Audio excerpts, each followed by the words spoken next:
ఆండాళ్ తిరువడిగళే శరణం. భగవద్భక్తులందరికీ ధనుర్మాస శుభాకాంక్షలు.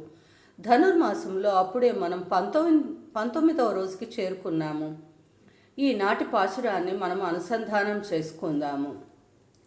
కొత్తు విளக்கு ఎరియ కొట్టు కాల్ కట్టిల్ మేల్ மெத்தைன்ற பஞ்சசேனத்தில் மேல் ஏறி கொத்து அலர் பூங்குழல் நப்பின்னை கொங்கை மேல் வேத்து கிடந்த மலர் மார்பா வாய் திருவாய் மைத்தடம் கண்ணினாய் நீ உன்மணாளனை ஏத்தனை போதும் துயிலிட ஒட்டாய்கான் ஏத்தனை ஏலும் பிரிவு అత్తకిల్లయల్ తత్తువ మన్ను తకవు ఏలోరెంబావాయ్.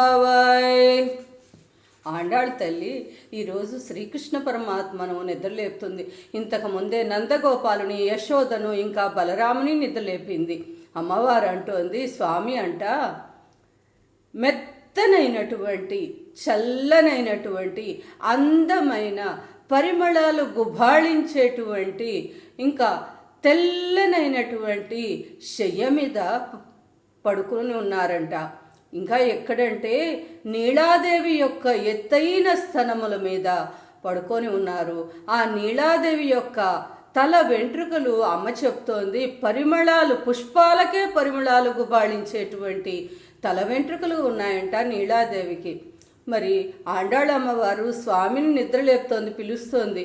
స్వామి, మేమందరము నీ స్తోత్రాలు చేయడానికే వచ్చాము, ఒక్క మాట పలుకరాదా? నువ్వు చింతించవద్దు, నేను వస్తున్నాను, నేను అనుగ్రహిస్తానని చెప్పొచ్చు కదా స్వామి. ఎంత పొద్దెక్కినా ఇంకా నిద్ర లేవలేదా స్వామి? అమ్మా నీలాదేవి, నీవన్నా స్వామి నిద్రలేపు. నీవు ఒక్క క్షణమైనా స్వామివారి విరహాన్ని భరించలేకపోతున్నావు. మరి మమ్మల్ని అందరినీ ఎలాగమ్మా స్వామి అనుగ్రహించాలి కదా, ఇది నీకు తగదమ్మా, స్వామిని త్వరగా నిద్రలేపు అని ఆండాళ్ తల్లి నీలాదేవికి విన్నపం చేస్తుంది. స్వామిని నిద్రలేమ్మని అమ్మవారు చెప్తూ ఉన్నారన్నమాట.